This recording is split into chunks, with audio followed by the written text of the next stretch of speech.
How's it going, guys? Chris back here again with some more Historic Brawl. Today, we're checking out a Aragon deck. And this particular Aragon deck is a Superfriends deck. That's not as problematic for us as it might be. Or as it might seem. So we have blue, white. Yeah, we get a Supreme Verdict on turn 4, which is probably necessary. For being completely fair.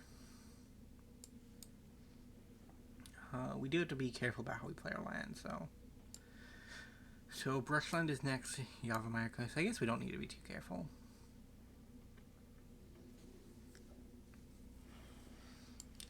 And we'll probably go into an Ascendancy. Just because it doesn't hurt us to have it out. It'll help our Planeswalkers take up their loyalty.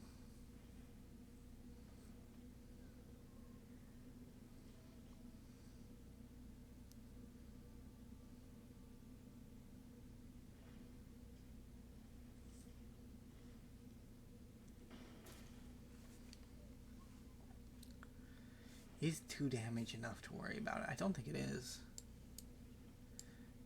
But we don't really have anything else to do. I guess we can just Gideon. This is a prime day for justice. You're righto, Gideon. Righto. So, if you really want to build a Superfriends deck, Atraxa is 1000% the right choice. For even this color combination, I think. No, she's black instead of red. So it is a slightly different color combination, but like Atraxa is... She's the go-to. She's the one who should be there. But I don't know, man. I'm tired of seeing Atraxa. I just don't want to play with her. She's cool and all, don't get me wrong, but...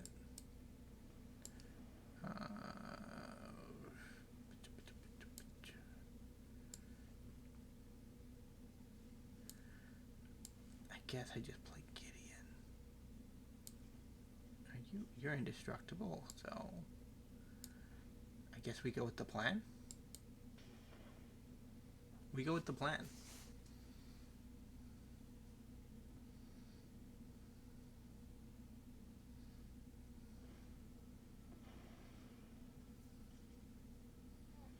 I don't know if it was worth it, man. I don't know if it was worth it. Prepare for battle. But me and Gideon are going to do the thing. He's probably going to exile the Grafdigger's Cage. Just because that's where we're at.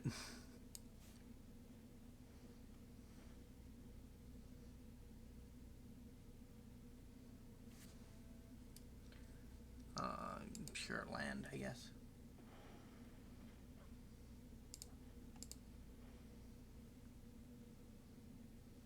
Submit 0. And then we'll exile the cage. Swing in for 6. Dude, Gideon is OP with Ascendancy, isn't he? He gets a +1/+1 counter and a thing. Whoa. Rude. I vaguely like that for reasons and things, you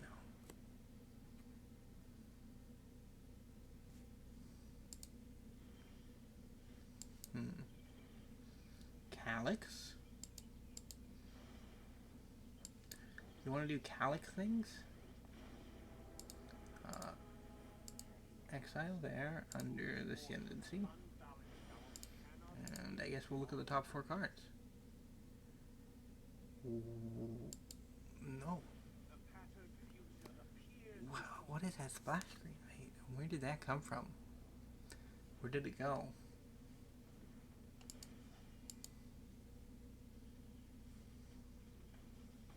Rude. No, Calyx.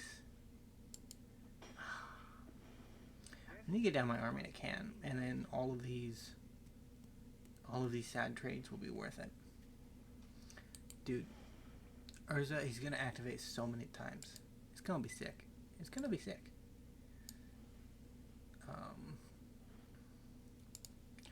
Do need a little bit more mana for things and stuff.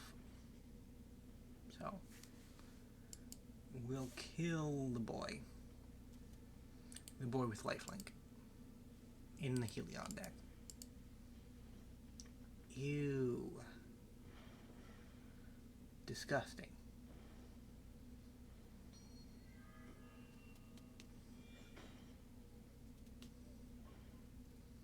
I think they can redeploy most of their hand for 6 mana, which is sad.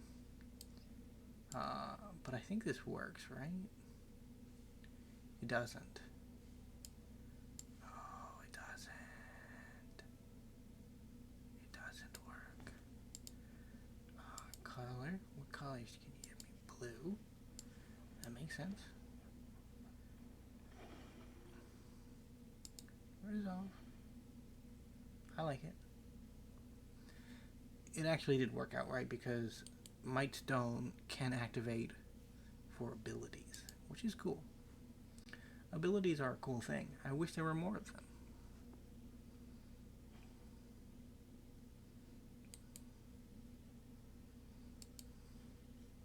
Opponent.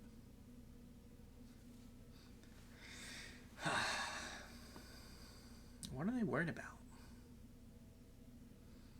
Urza would like a counter, but, you know, it's a U control ability. U, one of the dreaded words of Magic the Gathering, along with Once and a couple others. But if we meld Teferi with, or if we meld Urza with Oath of Teferi out, we're just having such a good time, man. Having such a good time. I cannot imagine having another good time. Moccasins. It's fun to look at people's names, bro. River's Rebuke. Please do everything over again.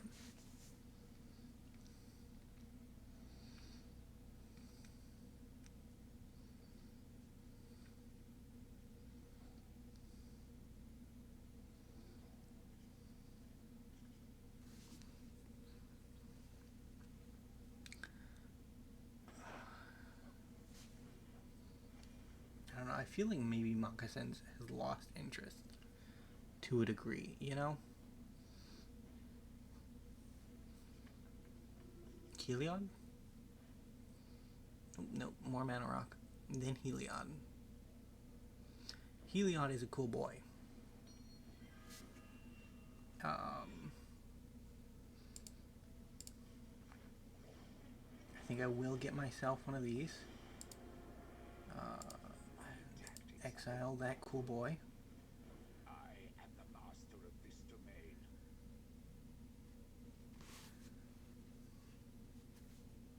Opponent. You don't want to leave your commander in exile.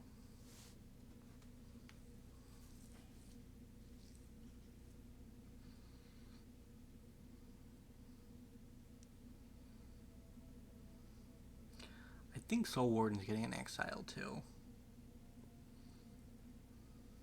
She's just too synergistic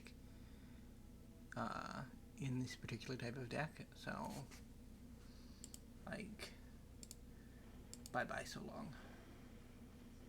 This doesn't concern you. I don't get a third activation. Rude. Red. Because I should get well, they both say twice rather than once, so I guess it makes sense.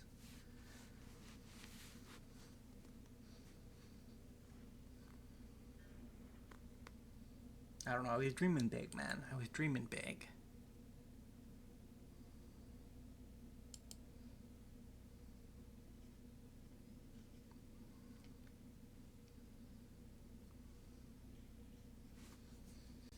But I think we've dismantled the, I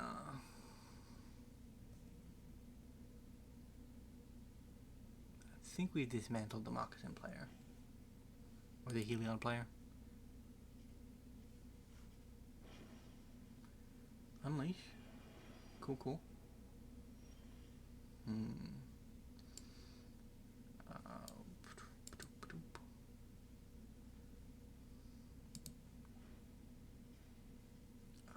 I think we overload.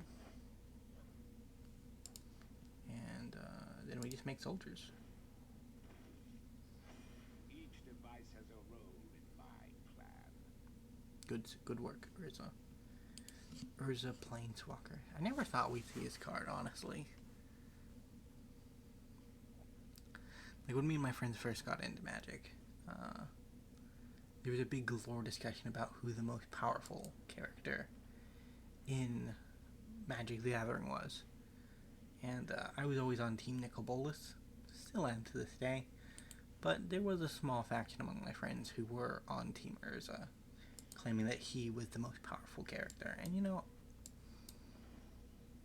I can see it. I can see it.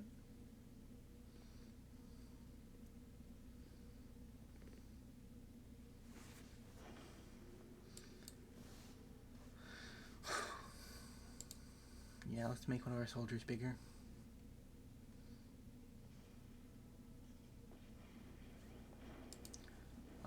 And then we can just... I've lost so much already. I won't lose more. pump out soldiers. And we'll get rid of the elixir. Just to stop the card draw. Sometimes restoration means retribution. That's right, Vivian. And you spent 0 loyalty this turn thanks to the Brokers.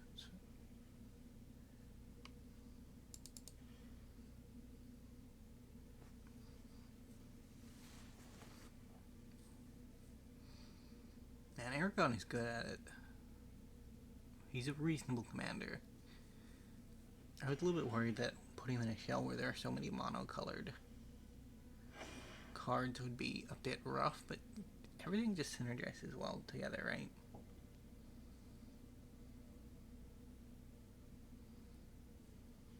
Or at least reasonably well together. Although these games are long, I think this is game 1 and we are halfway through our allotted time.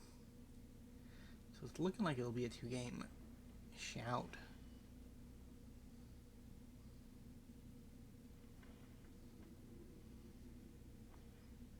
I don't know, one of the problems that Magic has always had is that it's a bit of a long game, isn't it? It's not like Monopoly long, but it's also not,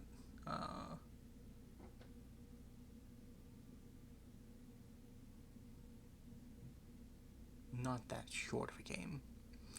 I think about short games, but none really jump to mind. Our opponent is pretty much dead. Don't know what they're sticking around for. If they can't answer Urza, they're just very much out of luck.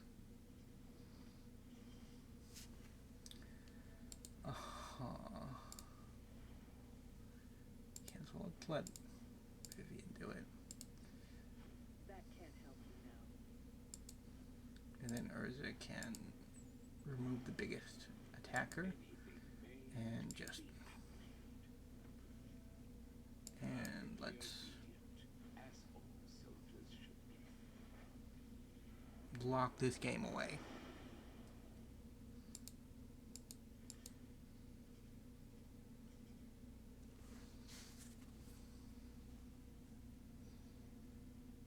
Like, our Planeswalkers will end the game before our opponent gets enough mana to actually do anything.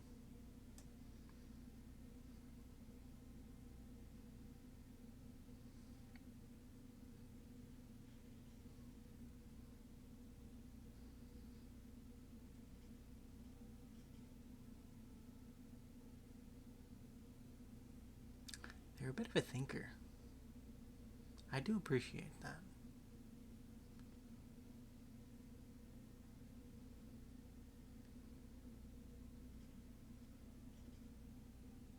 I think we might be getting roped. I will pause it if we don't get an answer here very shortly.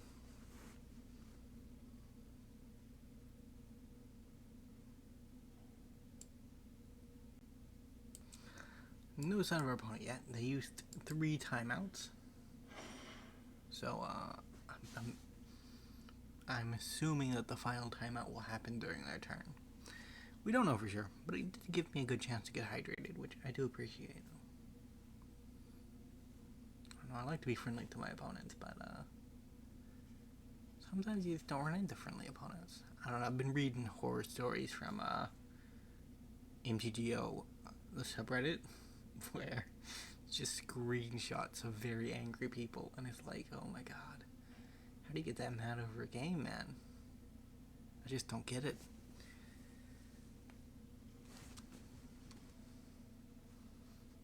No, I don't think I've ran into anybody like that, but with all the, God, where are the emotes off? Yeah, there it is, disable emotes. It's kind of hard to tell if your opponent is being rude or not.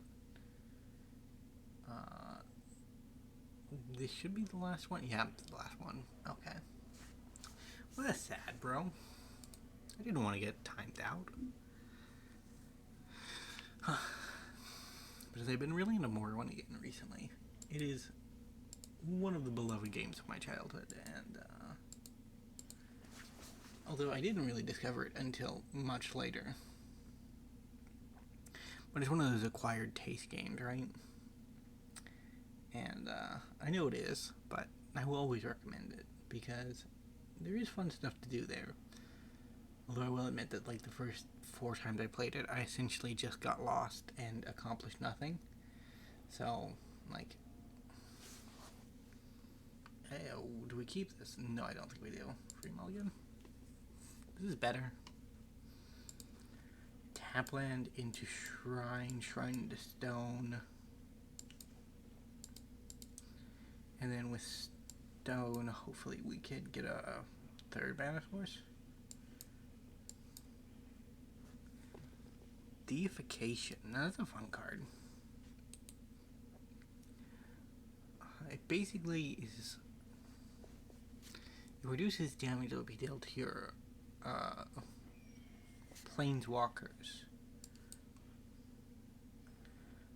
We'll go with Wanderer because we do have multiple copies of the Wanderer in our deck.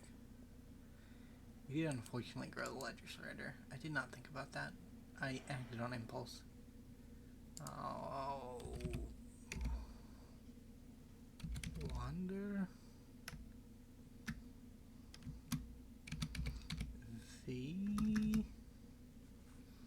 Come on, man. She's got to be in here. Show all.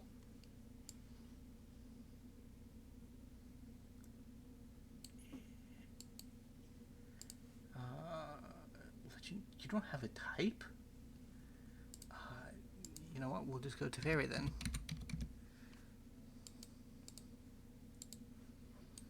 You don't have a type.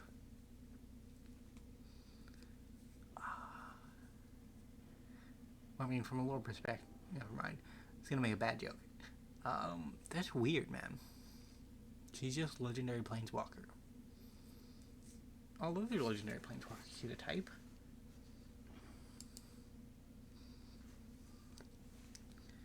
I wonder if there's some kind of utility with that. Because, like, with some way to turn a planeswalker into a creature, she would essentially be a creature without a type. Just a legendary creature. Yeah, that's not going to kill Sauron, but it will kill Ledger Shredder. So we'll take it. Yeah, so if you could turn her into a creature, she would just be a legendary creature without a type. And, there's got to be some kind of utility for that.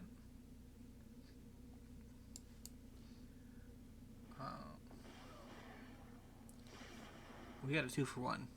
Totally planned to. I didn't just fire off a Wrath to get rid of a random legendary creature. I guess the Dark Lord is kind of a bit more than a random legendary creature. You know what I want? I want a land. Nope, not a land. And probably just dead. We will not animate land. Those are far too valuable to lose. So we'll just tear up and pray that the Witch King isn't something that will grow. Because if it grows, he's just gonna murder me.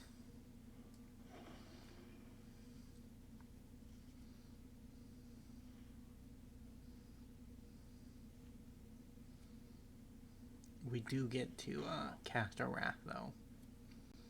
That is nice.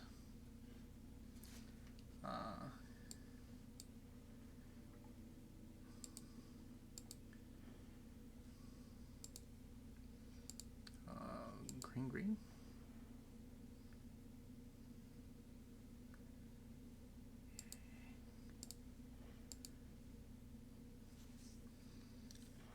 I hope I didn't mess this up. So I think I'm actually going to go for the Wanderer as my Wrath. Go ahead.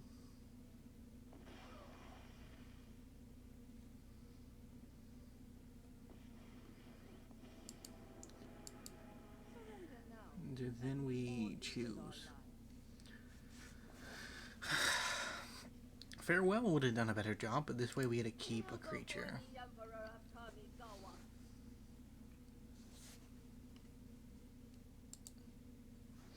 And we do sacrifice a Planeswalker for it. Probably Nissa. Ouch, probably both of them, for being honest now. Rude.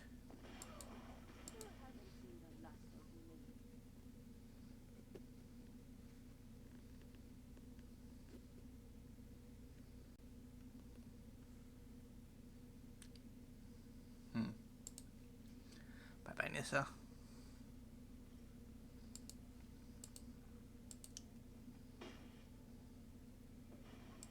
I didn't want to blow up one of my lands, and it cost me. It cost me bad, man. I'm still not okay, man. We're not okay. Okay, how do we get out of this? Can we get out of this? If we crack our heart, we get out of this.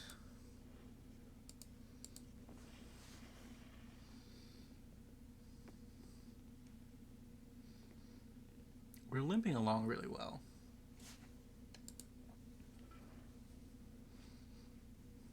And if we ever get to Inspired Ultimatum, like, that'll be good. Yeah, we can't afford to lose a heart.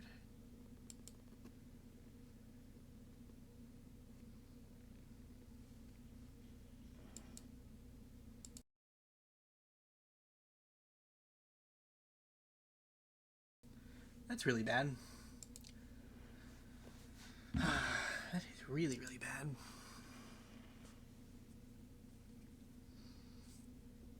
I guess we have to lose a heart then.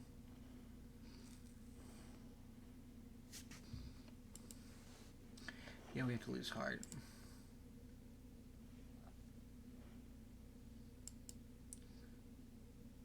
Because we can't crack the heart and survive another turn to cast the Wrath. We have to draw the land. That's just the way it is. Was it one land down? One card down? It was one card down. Very cool. GG. Very cool. Either way, thank you guys so much for watching. If you did enjoy, remember to leave a like, subscribe to the channel, and I will see you next time around. Bye for now.